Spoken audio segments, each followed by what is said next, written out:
ডোমকলে জুয়ার থেকে হানা পুলিশের, আক্রান্ত হলো পুলিশ। ডোমকলের সেই ছবি রেখেছি আপনাদের সামনে। আপনাদের জানিয়ে রাখি, ডোমকলের ভৈরব নদীর পাশে জুয়ার ঠেক বসেছিল। দেখুন যে ভিডিও ভাইরাল হয়েছে।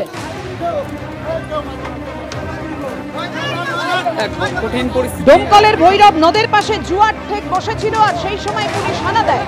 আক্রান্ত হলো পুলিশ। পুলিশের তাড়া খেয়ে পালাতে গিয়ে জলে ডুবে যায় একজন, এমনই খবর পাওয়া যাচ্ছে। আর প্রতিবাদে পুলিশকে ঘিরে বিক্ষোভ দেখালেন স্থানীয়রা।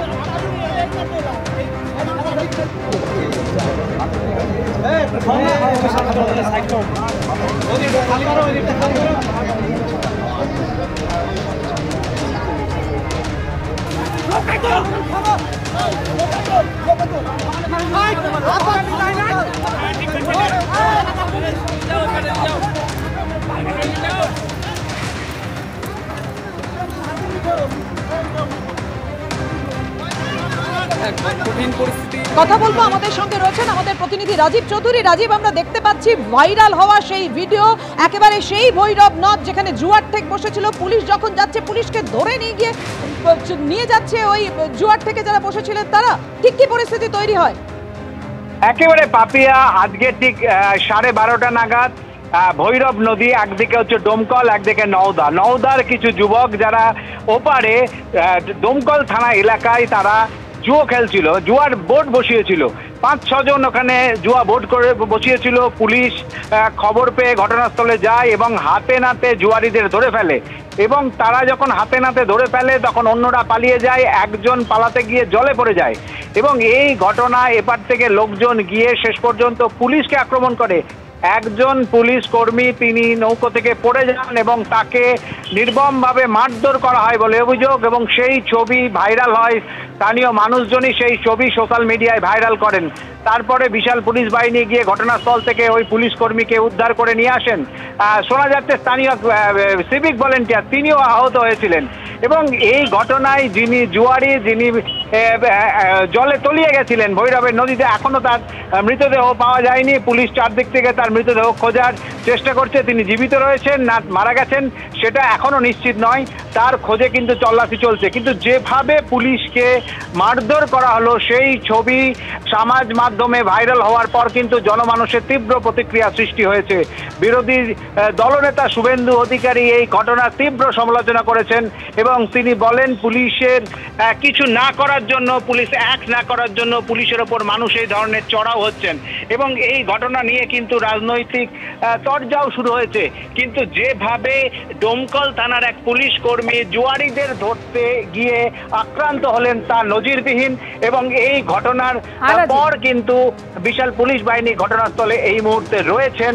পাপিয়া, নিয়োগের দাবিতে তৃণমূল সাংসদ এবং বিধায়কের গাড়ি ঘিরে বিক্ষোভ দেখালেন 2022-এর টেট উত্তীর্ণরা। একেবারে রণক্ষেত্র হয়ে উঠল বারাসাত।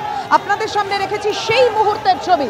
দেখতে পাচ্ছেন সৌগত রায় এবং নির্মল ঘোষ তাদের গাড়ি ঘিরে বিক্ষোভ দেখালেন বারাসাতে 2022-এর টেট উত্তীর্ণরা।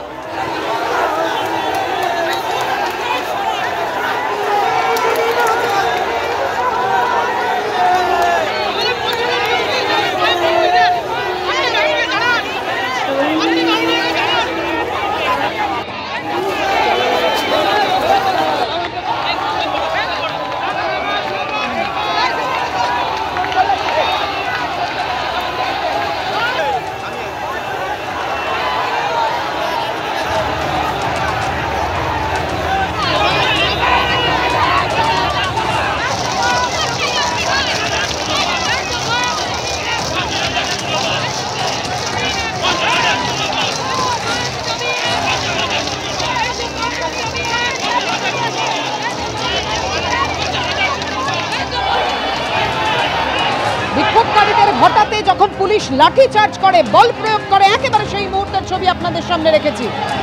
দুদিনের মধ্যে নিয়োগের বিজ্ঞপ্তির আশ্বাস দিয়েছিলেন শিক্ষামন্ত্রী, কিন্তু আর কবে নিয়োগ? এই প্রশ্ন তুলেই আজকে ফের পথে 2022-এর টেট উত্তীর্ণরা। সরাসরি আমাদের সঙ্গে রয়েছেন আমাদের প্রতিনিধি সমীরণ পাল। সমীরণ, কিভাবে এতটা উত্তপ্ত হয়ে উঠল পরিস্থিতি? দেখো পাপিয়া, যে পরিস্থিতি তৈরি হয়, কেননা যখন আজকে রবীন্দ্র ভবনে তৃণমূলের শিক্ষা সেলের শিক্ষক দিবস উপলক্ষে একটি অনুষ্ঠান ছিল এবং সেই অনুষ্ঠানে কথা ছিল যে রাজ্যের শিক্ষামন্ত্রী ব্রাত্য বসু আসবে এবং সেই মতো 2022-এ টেট উত্তীর্ণরা বারাসাত স্টেশনে জমায়েত করে তারা মিছিল করে আসে কেএনসি রোড ধরে। যখন যশোর রোডে উঠতে যায় শেঠপুকুরের মোড়ে, সেখানে পুলিশের ব্যারিকেড ভাঙতে চেষ্টা করে এবং সেই সময় পুলিশের সঙ্গে ধস্তাধস্তি হয় এবং তারা ব্যারিকেড পেরিয়ে তারা ভেতরে ঢোকার চেষ্টা করলে তখন পুলিশের সঙ্গে ধস্তাধস্তি হয়। এরপর তারা রবীন্দ্র ভবনের সামনে বসে পড়ে। এই কিছুক্ষণ বাদেই এর ফলে যশোর রোড অবরুদ্ধ হয়ে পড়ে। শেঠপুকুর মোড়ের কাছে রবীন্দ্র ভবনের সামনে যশোর রোড অবরুদ্ধ হয়ে পড়ে এবং পুলিশের পক্ষ থেকে তাদের প্রতিনিধিদেরকে দাবি করা হয় যে ভেতরে গিয়ে তারা দেখতে পারেন যে কোনো মন্ত্রী এবং শিক্ষা দপ্তরে কেউ এসেছেন কিনা। তারা বেকার এই আন্দোলন করছেন। তখনই তখন বিধানসভা মুখ্য সচেতক নির্মল ঘোষ এবং সাংসদ সৌগত রায়ের গাড়ি যখন তার কাছাকাছি এসে পৌঁছে, তখন সেই গাড়ির সামনে তারা শুয়ে পড়ে বিক্ষোভ দেখে। এই সময় যখন তারা বিলক্ষণ সাংসদ এবং বিধায়কের গাড়ি বাড়তে থাকে, সেই সময় তারা রাস্তায় শুয়ে বিক্ষোভ দেখাতে থাকে। তখনই পুলিশের পক্ষ থেকে লাঠিচার্জ করা হয়। তার আগে দফায় দফায় মাইকে করে পাবলিক অ্যাড্রেস সিস্টেমের মাধ্যমে আন্দোলনকারীদের বোঝানো হয় যে যশোর রোড একটা গুরুত্বপূর্ণ রাস্তা, তাদের যে সমস্ত দাবি দাবা আছে সেগুলো একেবারে উচ্চস্তরে, প্রশাসনিক উচ্চস্তরে জানিয়ে দেওয়া হবে, কিন্তু তারা শুনতে চান না। সেই সময় যেহেতু দীর্ঘক্ষণ সাংসদ এবং বিধানসভার মুখ্য সচেতক আটকে রয়েছেন, তাদের গাড়িকে সরিয়ে দেওয়ার জন্য থেকে লাঠিচার্জ শুরু হয় এবং তখনই ধস্তাধস্তি পরিস্থিতি তৈরি হয় এবং সেখানে দেখা যাচ্ছে যে র্যাবকে পর্যন্ত আক্রমণ করেছেন এই উত্তীর্ণরা এবং র্যাবের গায়েও হাত দিয়েছেন এবং পুলিশের সঙ্গে রীতিমতো সংঘর্ষ বেঁধে যায়। দফায় দফায় পুলিশ লাঠিচার্জ করে। এরপরে বেশ কয়েকজনকে এখান থেকে আটক করেছে। এখন এই মুহূর্তে যশোর রোড অবরোধ মুক্ত করা হয়েছে, কিন্তু যেটা টেট উত্তীর্ণদের বক্তব্য প্রায় হয়ে গেল যে ব্রাত্য বসু রাজ্যের শিক্ষামন্ত্রী তিনি আশ্বাস দিয়েছিলেন যে 2 দিনের মধ্যে বিজ্ঞপ্তি জারি করা হবে, কিন্তু বিজ্ঞপ্তি জারি করা হয়নি। সেই কারণে আজকে শিক্ষামন্ত্রী আসছেন জেনে তারা সকলে জড়ো হন বারাসাত স্টেশনে। রবীন্দ্র ভবনে এলে পুলিশ তাদেরকে বাধা দেয়। তারা শান্তিপূর্ণ আন্দোলন করতে গেছিলেন এবং এই পুলিশের লাঠিচার্জে তাদের বেশ কয়েকজন জখম হয়েছে বলে তারা দাবি করেছেন এবং তাদেরকে অন্যায়ভাবে পুলিশ লাঠিচার্জ করে যায়। যদিও পুলিশের পক্ষ থেকে সেই অভিযোগ মানতে নারাজ, তাদের বক্তব্য বারবার পুলিশের পক্ষ থেকে বোঝানো হয়েছিল। মন্ত্রী সাংসদ মুখ্য সচেতকের গাড়ি আটকে যায় এবং সেখানে রাস্তায় তারা অভব্য আচরণ করছিল রাস্তায় শুয়ে, এবং এরপরে গুরুত্বপূর্ণ রাস্তা আটকে রয়েছে। সেই কারণে বারবার বলা সত্ত্বেও তারা না সরায়, সেই কারণে বাধ্য হয়ে পুলিশের পক্ষে লাঠিচার্জ করা হয় এবং এরপর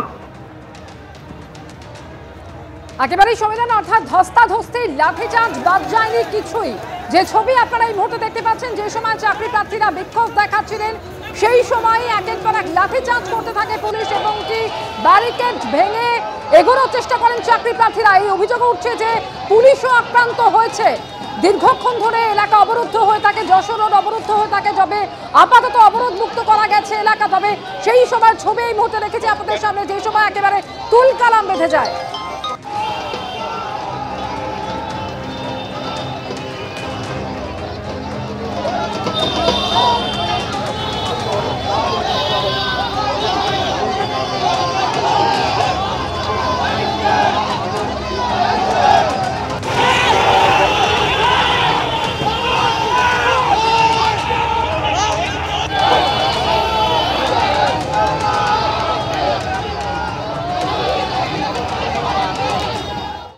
মমতা ব্যানার্জি কদিন আগে প্রেস কনফারেন্স করে বলেছিল 89,000 শিক্ষক পদ আছে, তাহলে কেন আমাদের 50,000 দিতে পারছে না? 26 সালে ভোট আছে মমতা ব্যানার্জি, কেন আমাদেরকে দিচ্ছেন না? উত্তর দিন। আজকে পুরো এই আন্দোলন পুরো 22 টেট প্রার্থীদের নয়, শুধু শিক্ষকদের নয়, পুরো বাঙালিদের এই আন্দোলন। বাঙালিকে জাগতে হবে, পুরো পশ্চিমবঙ্গকে জাগতে হবে। আপনারা 2 টাকা ট্রেনের টিকিটের দাম বাড়লে অবরোধ করেন, সবজির দাম বাড়লে অবরোধ করেন, বিভিন্ন শাকসবজির দাম বাড়লে অবরোধ করেন, তাহলে আপনার বাচ্চারা আজকে প্রাইমারি স্কুলে পড়তে পারছে না, আপনি পথে নামবেন না। এটা আমাদের প্রোগ্রাম চলছে, কিন্তু আমরা আমাদের কাছে যা ইনফরমেশন এখানে কোনো মিনিস্টার অ্যাভেলেবেল নেই। আমরা ওনাদের সাথে কথা বলছি, দেখছি আমরা কী আমরা কথা বলছি, ওনাদের কি সমস্যা কথা বলি, আমরা কথা বলে দেখছি। আমি যদি ওদের সাথে কথা বলি, ওদের যদি কেউ আসে কথা বলতে, আমরা কথা বলবো কেন বলবো? প্রচুর মানুষ অ্যাম্বুলেন্সও আটকে আছে, আমরা রিকোয়েস্ট করবো সেটাকে বাই করে দেওয়া।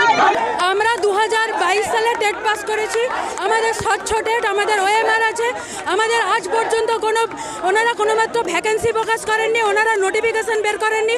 আমাদেরও তো জীবন জীবিকা আছে, আমাদের বাড়িতে বাবা মা আছে, অসুস্থ বাবা মা আছে, তাদেরকেও তো রোজগার করে কিছু মুখে তুলে দিতে হবে। আমরা কেন আমাদেরকে আজ রাস্তায় নামতে হবে? সাধারণ মানুষের জবাব দেবে, আমরা কেন বঞ্চিত হব এতদিন ধরে। এর আগে 2022-এ টেট উত্তীর্ণ প্রার্থীদের নিয়োগ প্রসঙ্গে কি বলেছিলেন শিক্ষামন্ত্রী ব্রাত্য বসু, শোনাবো। এটার কোনো মানে নেই। যেখানে পর্ষদ সভাপতি কিছুদিন আগে বলেছেন আমরা খুব শিগগিরই যেখানে ভ্যাকেন্সি লিস্ট পর্ষদ ঘোষণা করতে যাচ্ছে, আর এক দুদিনের মধ্যেই হয়তো এটা বেরোবে। এটা এর পেছনে কি উদ্দেশ্য হয়েছে আমি জানি না। পর্ষদ সভাপতি নিজে কয়েকদিন আগে এটা নিয়ে কথা বলেছেন, তিনি ভ্যাকেন্সি, কিন্তু যেটা ওরা খাওয়ানোর চেষ্টা করছেন, আমি পর্ষদ সভাপতিটার কথাও বললাম, ভ্যাকেন্সি কোনো নির্দিষ্ট করে বলা হয়নি কত আছে, কেননা খুব পরিষ্কার, দপ্তরে জানে না, এগুলো পাঠাবে ডিস্ট্রিক্ট, ডিপিএসসি এরা পাঠাবে। তা ডিপিএসসি থেকে রিপোর্ট আসবে না, ওয়েট করছি। সব ডিপিএসসি যেখানে এখনো রিপোর্ট দেয়নি, সেখানে এই একটা 50,000 51,000 ভ্যাকেন্সি বলে খাইয়ে দেওয়া হচ্ছে, এইটার কোনো মানে নেই। আমি আবার পরীক্ষার্থীদের আশ্বস্ত করব, আমাদের যে ডিপিএসসি স্তরে, জেলা স্তরে ভ্যাকেন্সি নির্ণয়ের কাজ প্রায় শেষ, খুব শীঘ্র এটা নিয়ে নোটিফিকেশন হবে। এই ধরনের 2022-এর প্রাথমিকে যারা এই আন্দোলন করছেন, এই আন্দোলনে এখন আর কোনো যৌক্তিকতা আছে বলে আমার অন্তত মনে হচ্ছে না।